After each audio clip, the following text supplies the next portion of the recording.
Queridos irmãos e irmãs, diáconos, Padre Osvaldo, Padre José, irmãos que nos acompanham também através da internet, esse nosso 6º dia da novena em louvor a São Pedro Apóstolo, nosso padroeiro. E cada dia desta novena, nós estamos caminhando nessa direção de aumentar a nossa fé, através da pregação do Evangelho, do anúncio do Evangelho, em que esses apóstolos foram embaixadores. Estamos caminhando naquilo que Deus dá para cada um de nós, para uma vivência verdadeira de cristãos, que nós conhecemos como sacramentos. E hoje nós queremos trazer para a meditação do nosso coração o sacramento da ordem, porque a importância de nós, sacerdotes, bispos, estarmos no altar do Senhor para oferecer o sacrifício, para proclamar o Evangelho e anunciar esse Evangelho a todas as pessoas. Esse chamado que Deus faz a alguns de nós, porque todos nós batizados temos como vocação principal servir a Deus de todo o nosso coração. Como diz no Salmo, respeitar o Senhor, amar o Senhor, vem a nós a bênção que Ele promete.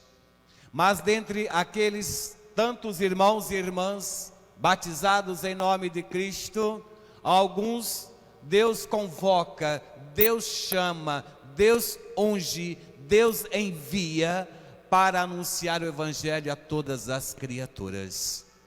E isso, irmãos e irmãs, se nós olharmos apenas humanamente, parece até mesmo um privilégio. Não é. É um dom de serviço, é um sacramento de serviço. É aquele que deve estar em nome de Cristo, na sua própria personificação, para servir a todos os irmãos e irmãs que aderiram a esta fé, que é a Igreja de Cristo.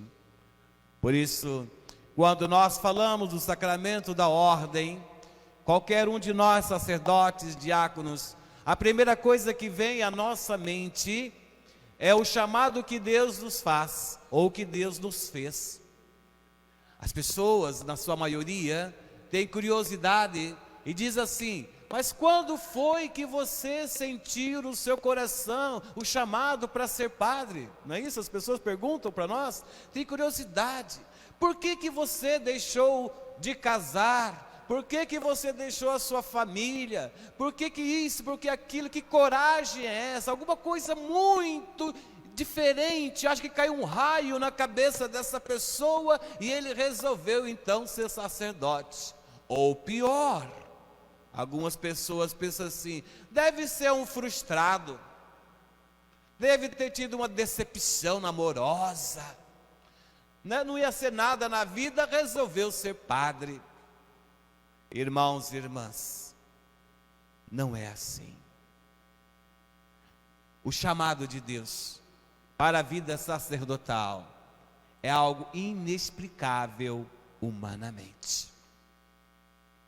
É algo que a gente sente no interior do nosso coração, um pulsar tão grande, como ontem nós celebramos também São João, e naquele encontro de Maria com Isabel, quando Isabel diz para Maria: com a tua saudação, o menino que estava no meu ventre exultou, pulou. Ela sentiu o pular do seu filho quando esse filho encontrou Jesus no ventre de Maria ainda. Este encontro, esse chamado que nós sacerdotes recebemos, é este encontro espiritual que mexe no interior da gente e que nós não conseguimos explicar. E se nós dissermos um não, aí sim nós seremos homens fracassados, frustrados, porque negamos a Deus o chamado que Ele nos fez. E Ele espera uma resposta.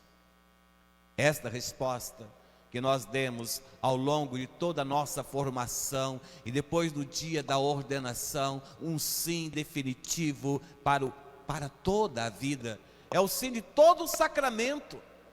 de todo o sacramento, é um sim que nós damos para levar para a vida toda. É uma marca indelével que nós recebemos de Deus como batizados, como crismados. Nós recebemos como vocês com o sacramento do matrimônio e nós com o sacramento do sacerdócio, nós recebemos essa marca para uma vida eterna.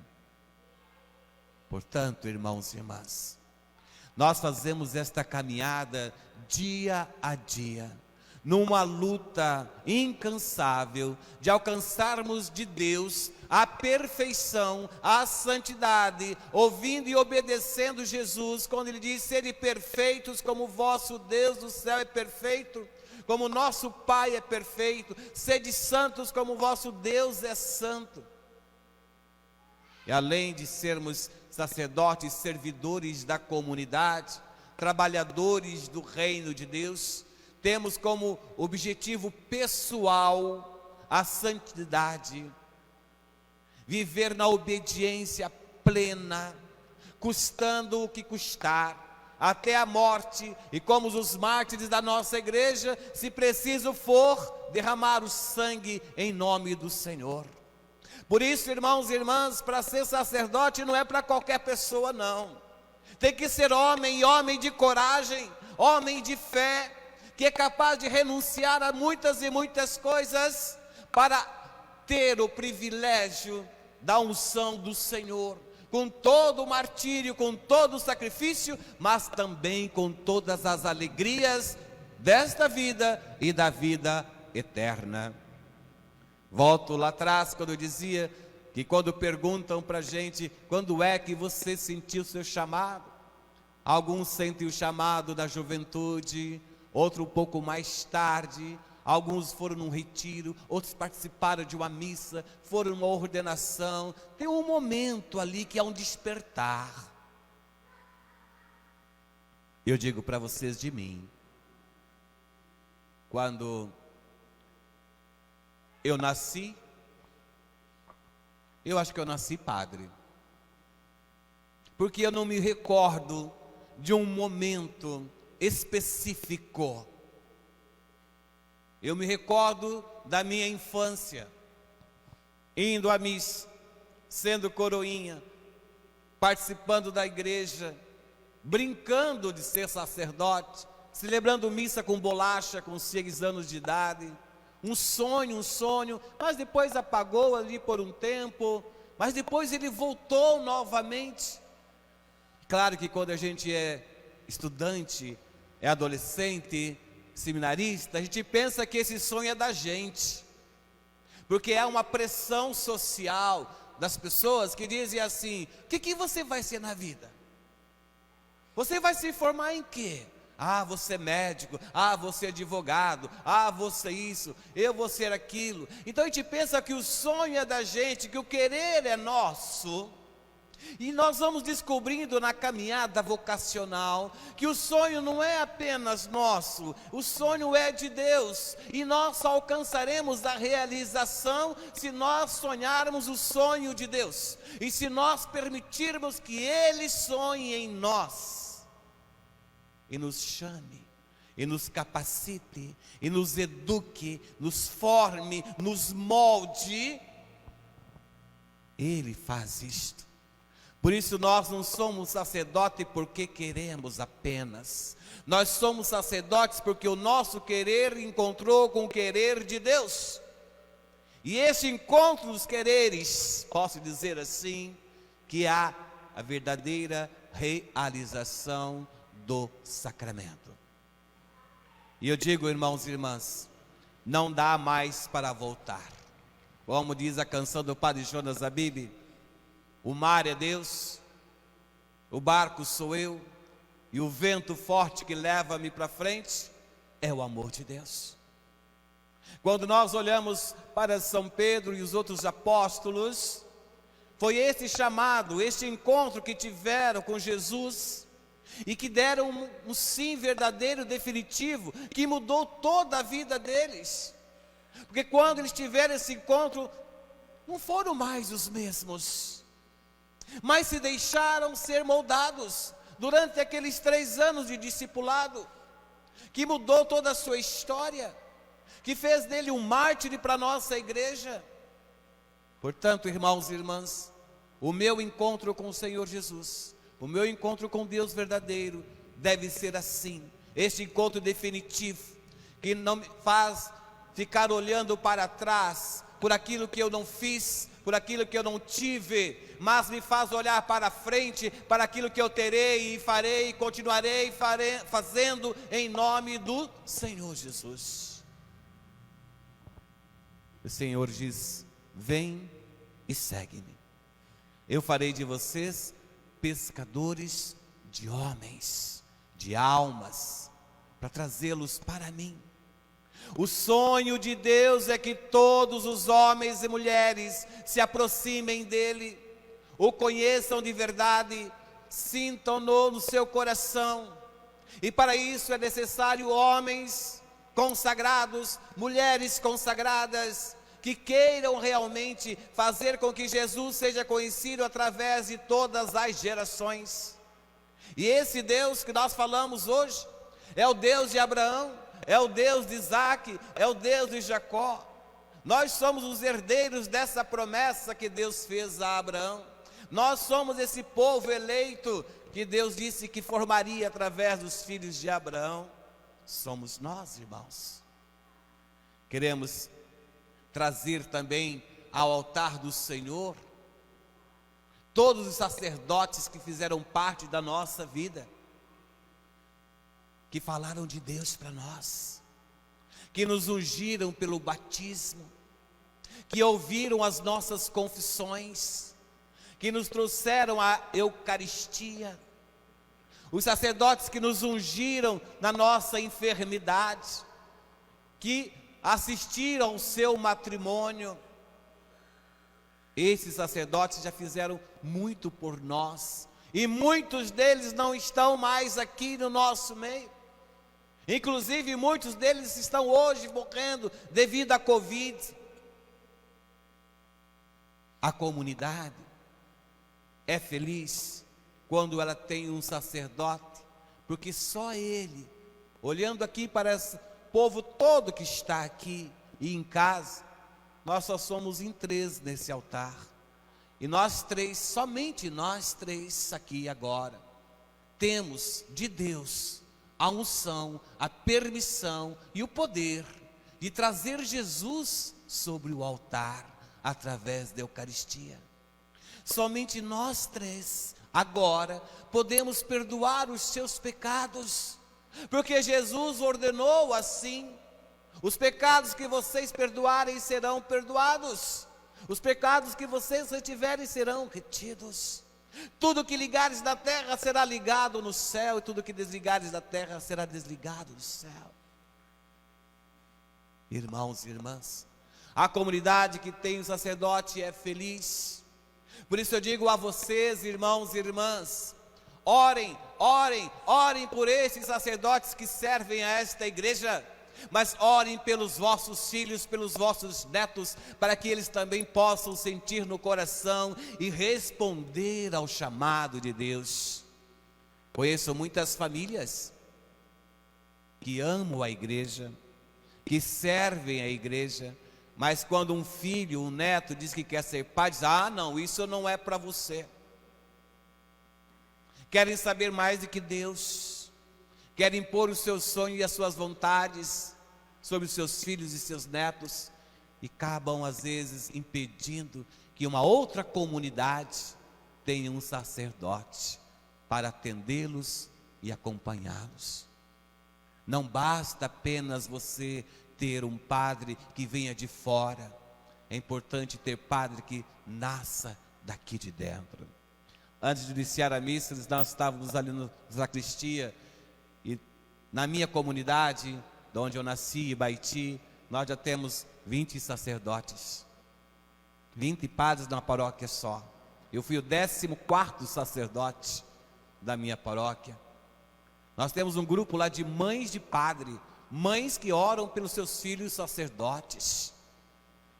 Portanto, irmãos e irmãs, por isso que a igreja continua viva, A igreja continua celebrando, oferecendo o sacrifício de louvor, porque nós estamos aqui sim para servir a Deus como homens falhos, fracos, cheios de defeitos, de pecados. Sim, não somos melhores do que ninguém, mas somos servos do Senhor, corrigidos por Ele todos os dias da nossa vida.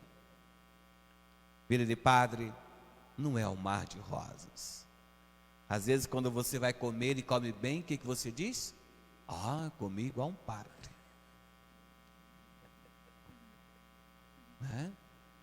Eu quero que você coma comigo lá em casa. Sopa de bolacha. Não. Nós também temos nossas lutas diárias. Nós também temos os nossos medos.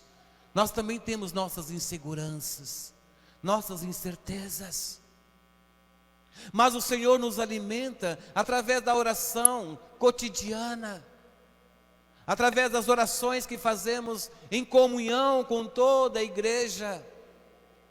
Nós fazemos o ofício todos os dias, celebramos a Eucaristia todos os dias, adoramos Jesus na Eucaristia, no sacrário todos os dias. Acordamos e dormimos com o Senhor. Somos casados sim, somos esposos sim, desta igreja. A igreja é nossa esposa, porque a igreja é esposa de Cristo. Nós somos e temos, aliás, este vínculo, esta aliança com a igreja, e a igreja são vocês.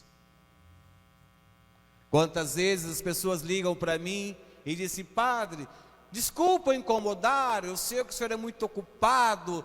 Irmãos, se você não ligar, se você não incomodar, o que nós vamos fazer da vida? Se o nosso trabalho é este, é servi-los.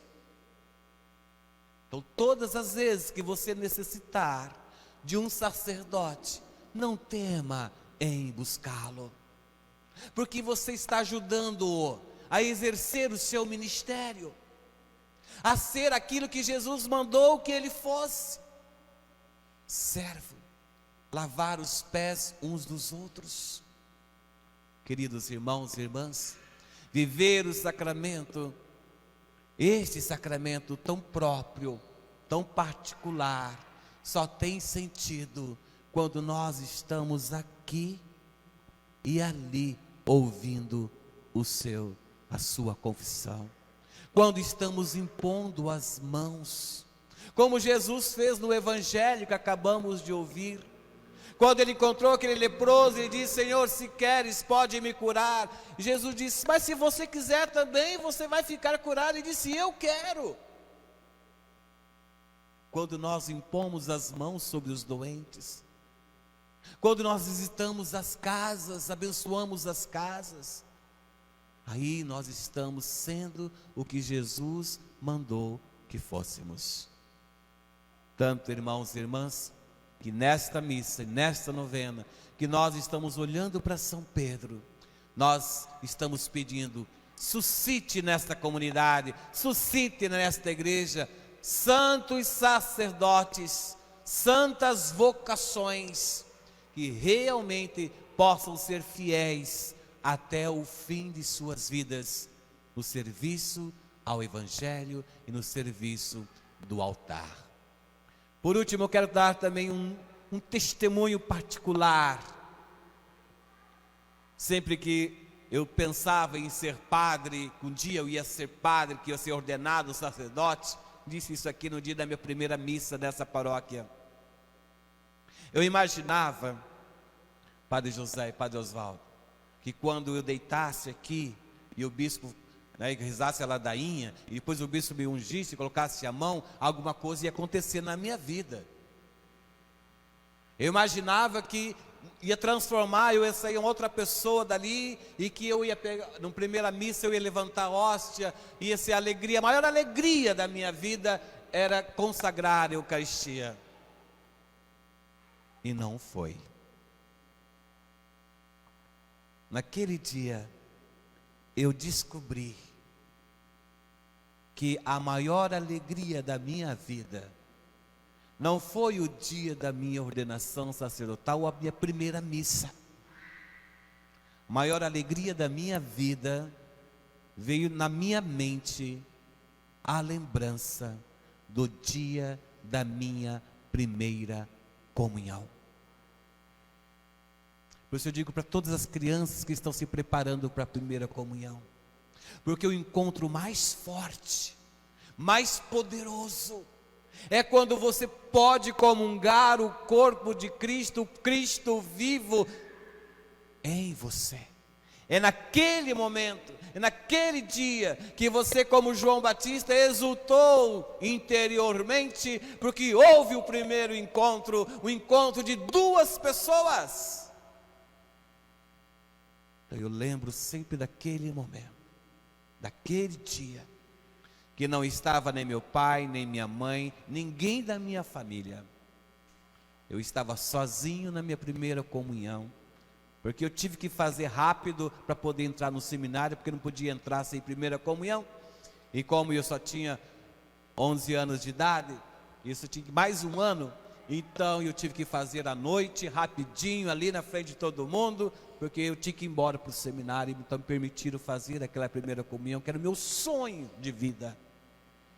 E eu digo para você, hoje, nesta missa, quando você for comungar o corpo de Cristo, que o sacerdote está te oferecendo, seja para você um momento de exultação interior, encontro de duas pessoas, eu e Deus, você e Deus. Amém? Amém. Louvado seja nosso Senhor Jesus Cristo.